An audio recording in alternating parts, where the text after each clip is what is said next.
Today, I am honored and delighted to speak with Xavery Hopkins. Xavery is the Senior Director for the Office of Access, Opportunity, and Community Engagement at the Darla Moore School of Business. She's also the recent recipient of the 2026 Martin Luther King Social Justice Award. Thank you, Kristen. I'm very happy that you invited me today. First, what I'd like to do is ask you to tell us about what you do at the university. I serve as the Senior Director of Access, Opportunity, and Community Engagement at the Darla Moore School of Business. In this role, I lead strategic initiatives that expand access to business education, foster community-centered excellence, and strengthen meaningful partnerships across campus and throughout the broader community. Our work begins with building intentional opportunities for South Carolina resident students through targeted pathways and pipeline programs designed to increase college readiness, business exposure, and early engagement. Once students enroll at the Darla Moore School of Business, we continue that support through a college-based program that provides mentoring, leadership development, and academic support, as well as professional preparation to ensure that their persistence, achievement, and career readiness is fully developed. In addition, we support all Moore School students through school-wide engagement initiatives, signature events, and community building experiences, as well as offering them professional development opportunities as well. We provide these services so that our students, once they graduate with confidence. They are capable and prepared to compete and lead in the global business marketplace. That is excellent. And that's so much that you do for the university and so much that you do for the community. So that's wonderful. And so, what I'd like for you now to talk about, if you don't mind, why do you think a community of caring and empathy is important on our campus? Oh, that's a great question. A community of caring and empathy is vital at USC because higher education is about people. Our students, faculty, and staff all bring unique experiences and responsibilities to campus. And when we lead with empathy, we create a space where individuals feel valued and supported. And that is just a great feeling to have, not only for students, but for our faculty and staff as well. That sense of care builds belonging. And when people feel they belong, they engage more deeply, collaborate more effectively, and contribute more meaningfully. At USC, empathy is not just an ideal, it's a part of who we are, especially when we think about the Carolina Creed. We strive to model leadership grounded in compassion, accountability, and respect, because those are the qualities we want our students to carry into their careers and communities. A caring campus doesn't just benefit individuals, it strengthens our entire university and extends our impact far beyond campus and for many years to come. So I want people to know that those three things here is not only focused on students, it should be focused on our faculty and staff as well, because we are a community and we all should support empathy and caring. And how we go about doing it needs to be done on a consistent basis where it can not only be seen, but felt. Well, I love that, to have it be seen and felt. That's wonderful. And so, with that in mind, what are a few ways that you think faculty, staff, and graduate students can encourage and develop this sense of community and care and empathy on campus? There are several meaningful ways faculty, staff, and graduate students can intentionally cultivate a culture of care and empathy. First, it begins with presence and active listening. Taking time to listen to students and colleagues without rushing to respond or fix. Communicate with respect and value. Some moments of acknowledgement can make a significant difference in someone's experience. That's another way that someone can be seen, and then to also know that you're feeling what they're sharing with you. I will also say modeling empathy in daily interaction is very powerful. Sometimes we get caught up in the work that we're doing, trying to check off the list. but understanding sometimes we need to slow down and really make sure our daily interactions are powerful in the sense that it extends grace, communicate expectations, set the tone of what is needed. And when faculty and staff balance high standards with understanding, they demonstrate that excellence and compassion can coexist and that students can rise to the occasion when it's clearly communicated and they know what the expectations are, but recognizing that we are all human, we feel, we live, and we want to create a cycle whereas what we pass on is positive. Therefore, other people can pick up that torch and carry positiveness and empathy and caring throughout the process. And I will also say creating inclusive spaces for dialogue, encourage connections. One of the things I give my niece and nephews, the social media is a great tool, but I also want them to learn how to have that human interaction.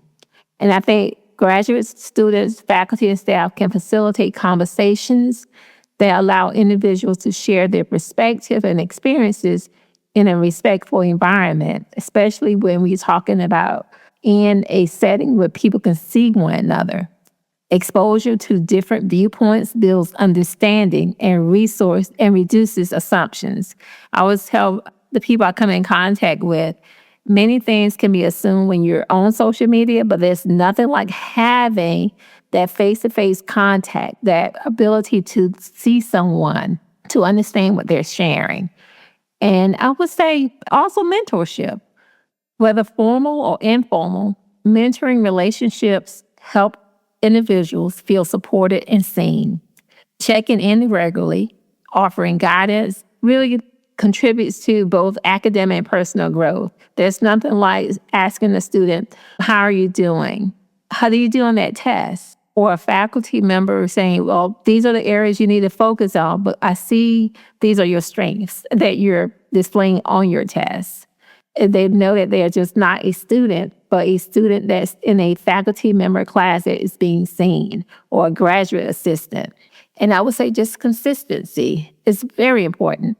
Care and empathy are not a one-time initiative. It has to be practiced and embedded on a daily basis. When we are intentional about these daily behaviors, we strengthen trust, we build community, and we create a campus environment where everyone has the opportunity to thrive because they know that it's not something you're checking off, but it's something that is just ingrained in us, something that we want to do, not because someone has asked us to do, because it is who we are as the Carolina family community here on campus. I like the ideas that you're giving because they're actionable. They're not grand sweeping things where you have to redesign everything. It's the small things that can make a big difference, like asking the students how they are, or making sure you're including everyone in the class, and mentoring and having these conversations. I think that those are all great ideas for how anybody can really start fostering that sense. Recently, you won the 2026 Martin Luther King Social Justice Award. Can you tell us a little bit about that and what it was like winning that and what you did that kind of brought you to the notice for that award? Winning the Martin Luther King Jr. Social Justice Award is an honor. I received with deep humility and just gratitude. Dr. King's legacy represents courage, faith, sacrifice, and an unwavering commitment to justice. I do not see this as a personal achievement. This moment reflects the collective work of colleagues, family members, even previous employment opportunities and community engagement, volunteer work I've done in the past. I also carry this honor and gratitude of my family, especially my mother, who modeled leadership long before I understood the word, but more so her compassion for people. She taught me that when you see a need, you step forward. When you can do something, you do it. You do not have to wait to be recognized. You do not work for applause. You simply do what is right and what is necessary. So I'm very grateful for my mom for that. This award reaffirms the calling in me. Leadership is not about being seen, it is not about taking credit. It is about being accountable to the work and to the people. It is about showing up consistently, acting with integrity, and staying committed even when no one is watching. In our efforts to open doors a little wider, lift someone up just a little higher, and leave a path clear for those who come behind us. Someone has done it for us, and I want to also do that for others as well. And when we do that, we are honoring the legacy of Dr. Martin Luther King in a very meaningful way. That is wonderful to hear. And it's such a great message for the university community to hear as well, because, leadership goes along well with caring and empathy. And a lot of people don't realize how important that is and what strength the staff, the faculty, and anyone who's educating in a classroom or at the university, what leadership roles they can have. Now, do you have anything you'd like to add today? Is there anything that you've thought of while you were speaking? Yes, the Carolina community is great. I think what you're doing, providing these opportunities to share stories, to share tips, is another way. I think your part of educating or increasing awareness is another step towards reaching the opportunity to display or show empathy, to learn how to care. When we hear from different people with different perspectives, but also how they may go about doing it, provides and broadens the opportunity for people to understand it's not a cookie cutter approach, but it's what works best for you. And so I would say thank you for doing this. And I appreciate all your work that you're doing to increase the awareness around caring and empathy. Oh, thank you so much. We're really hoping to provide some resources that people find valuable, and we're trying really hard. Yes. Well, thank you so much for taking the time to speak to us today. And we really appreciate your insight and how thoughtful your answers were to these questions. Thank you. And thank everyone who's involved in this project. It's going to make a big difference. And I look forward to seeing the final product of all speakers that you have interviewed. So this is going to be great.